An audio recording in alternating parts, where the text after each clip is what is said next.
Este é o Conversas Cruzadas, aqui na TV Com. Plano diretor é o nosso assunto hoje. Amanhã começa uma nova etapa na construção do modelo do novo plano diretor em Florianópolis. E as perguntas por aqui.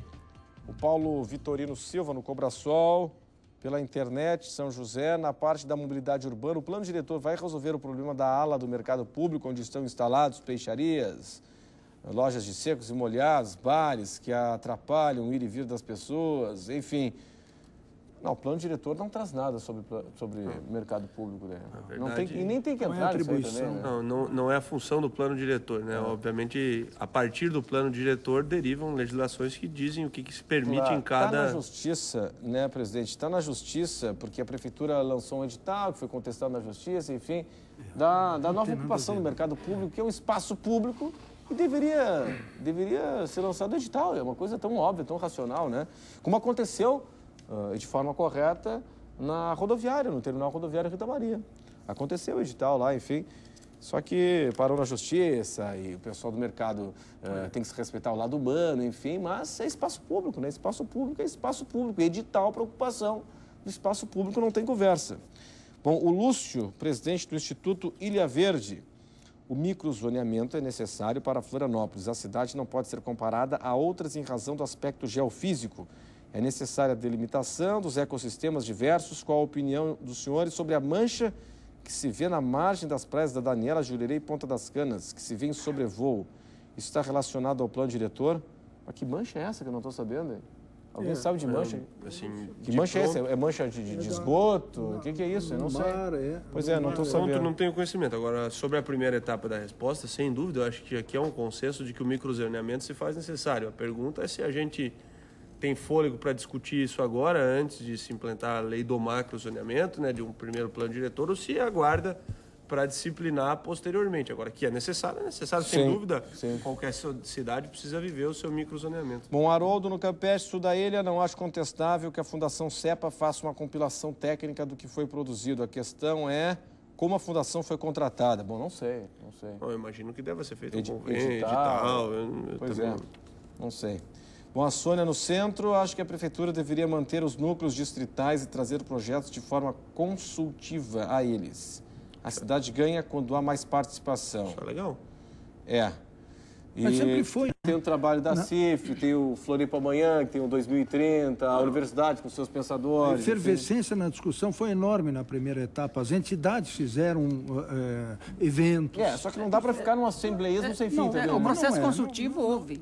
Não é, veja... Alguém tem que tomar uma decisão. Renato, mas houveram decisões. Os núcleos decidiram em audiências públicas formais, convocadas, deliberando as diretrizes distritais. Eu quero refutar, Renato, essa marca de assembleísmo, porque isso, como você disse antes, veja bem, você disse, olha, a nossa prática de democracia, ela é curta no Brasil. Sim. É verdade. Agora, quando se dá justamente espaço, nós deveríamos avançar, então, e permitir que o povo pudesse, nas suas instâncias, agora você vai dizer, não, isso ali é perfeito, não está tão perfeito, claro, tem imperfeições, mas você não deveria impedir a participação popular. Pelo contrário, é isso que a lei hoje comanda fazer. Então, o Estatuto da Cidade, ele veio para bem, ele veio depois de 10 anos de discussão no Congresso, note bem, com a aprovação em 2001 do Estatuto da Cidade, foi um avanço enorme no Brasil. A democracia participativa. Nós temos que dar um passo além da representação. Nós temos que fazer com que a população permanentemente discuta e decida. Você sabe que eu entrevistei o prefeito João Paulo Kleinobin há poucos dias, nessas avaliações de final de ano, enfim. Por que Blumenau conseguiu fazer um plano diretor moderno, com um conselho, enfim, de desenvolvimento? Eu acho que são duas coisas. Depende muito do governo, da posição, da postura do governo. São alguns fatores, Renato. O primeiro é o seguinte, obviamente não dá para negar que a situação lá é um pouco mais fácil, porque a especulação imobiliária, e as características de chegada de pessoas na cidade, de novas residências, são muito diferentes. Né? Florianópolis recebe, aí tem dados de pesquisa recente, que recebe 5 mil novas pessoas ano, fora o crescimento vegetativo. E tem que ter casa para todo mundo.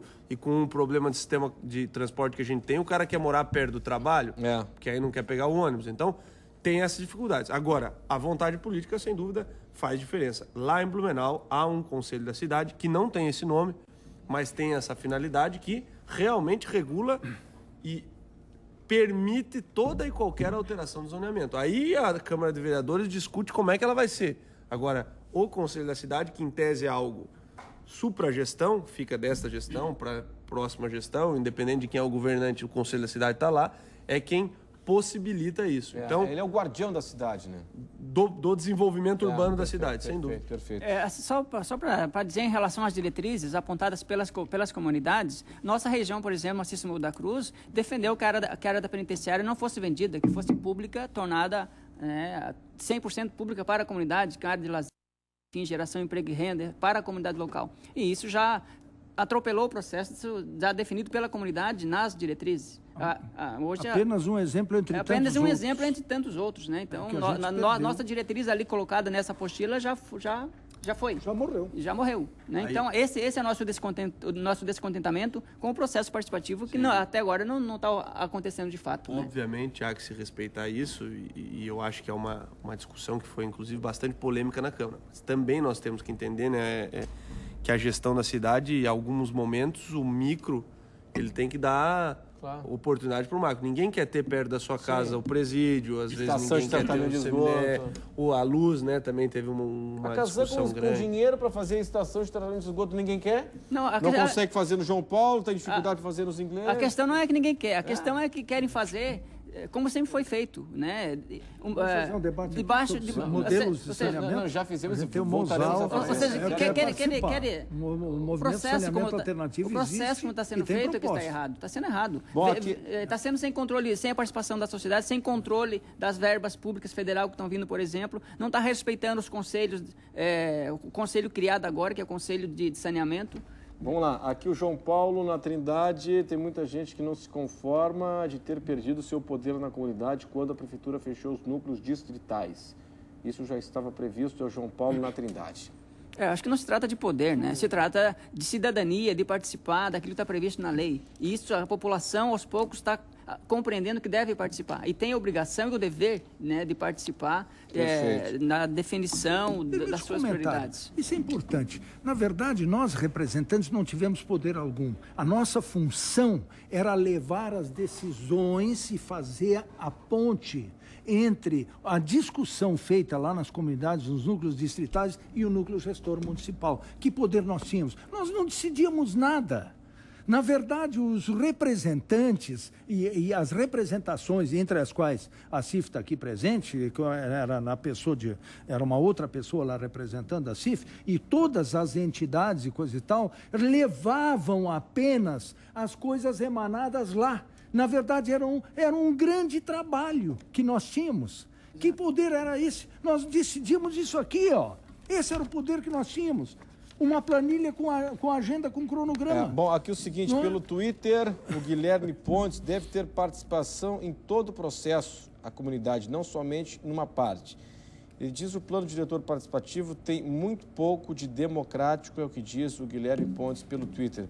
Uma frase para cada um aqui para encerrar o programa. Doremi, presidente da CIF, o caminho, ele é animador ou não? Não, eu acho que as pedras no caminho nós temos que usá-las para construir uma grande fortificação. Eu acho que a gente tem que aproveitar tudo que de bom foi feito, imaginar que esse atraso que a gente teve pode continuar acontecendo e avançar. Cada um fazendo a sua parte, tentar melhorar o que a gente tem, obviamente com bastante competência técnica e sem deixar de ouvir a população.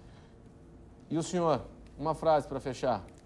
Nós temos que voltar a fazer com que as comunidades, com que o cidadão possa participar diretamente do processo. Esse me parece que é o déficit absolutamente. E, aliás, essa é a razão pela qual a UFECO assinou, em nome do Núcleo Gestor Municipal, autoconvocado, pelo grupo que continuou se reunindo ao longo do ano passado, uma ação civil pública que está tramitando e que vai ter desdobramentos, necessariamente. Então, vamos participar. A frase da UFECO.